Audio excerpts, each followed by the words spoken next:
je vais continuer avec la ligne qui suit. Il y a aussi les gémissements poussés par le tronc d'arbre. Donc il y a aussi les gémissements poussés par le tronc d'arbre. De quoi il s'agit?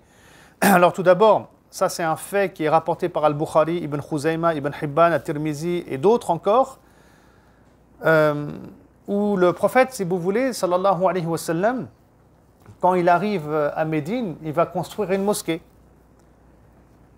Et quand il faisait ses sermons, le vendredi ou en dehors du vendredi, il se mettait debout sur une souche de dattier, donc sur un tronc d'arbre, hein, si vous voulez. Il se mettait debout dessus, le prophète sallam, et il faisait ses sermons dans la mosquée. Et puis on le voyait, enfin ceux qui étaient devant le voyaient, ceux qui étaient au fond le voyaient moins bien. Et c'est pour ça d'ailleurs qu'à un moment donné, les musulmans vont proposer de faire un mimbar pour le prophète sallallahu alayhi wa sallam avec plusieurs marches, 3 marches exactement. Hein. Et donc on va faire un beau mimbar pour le prophète sallallahu alayhi wa sallam. Et du coup, le prophète sallam ensuite, il va monter sur ce mimbar, les 3 marches, et il pourra s'asseoir en haut. Parfois, il pourra même s'appuyer. Parce que derrière le mimbar, il y aura aussi quelques planches comme ça qui vont monter pour que le prophète sallam puisse s'appuyer.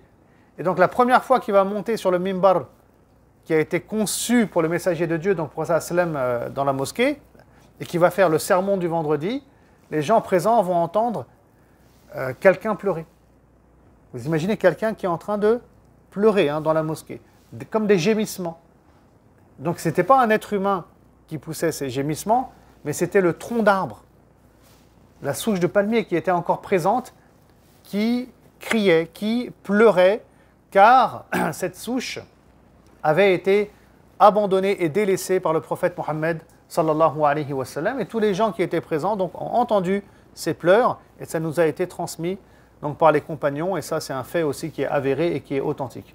Même la création d'Allah, les plantes, les souches d'arbres, les arbres, aiment le prophète sallallahu alayhi wa sallam, veulent saluer le prophète sallallahu alayhi wa sallam, d'où l'importance aussi de nous rendre à Médine pour saluer le prophète Mohammed sallallahu alayhi wa sallam. Il est une rahma, une miséricorde lil alamin pour les univers, même pour le monde des plantes, des arbres, pour la nature.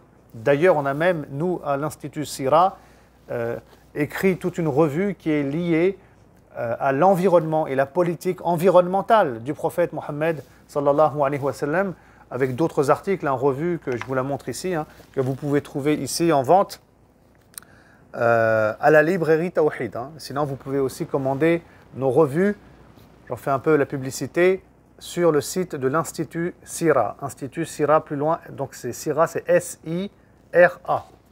Donc ça, c'est très intéressant. On essaie d'en sortir une par an.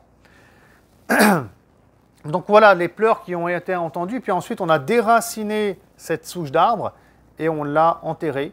Et les savants disent que c'est le seul être vivant qu'on connaît qui est enterré dans la mosquée du prophète sallallahu alayhi wa sallam. D'ailleurs, on sait à peu près où est-ce que la souche d'arbre est enterrée, selon ce que nos historiens rapportent, bien que ce ne soit pas forcément une information qui est solide à 100%. Wallahu ta'ala a'lam.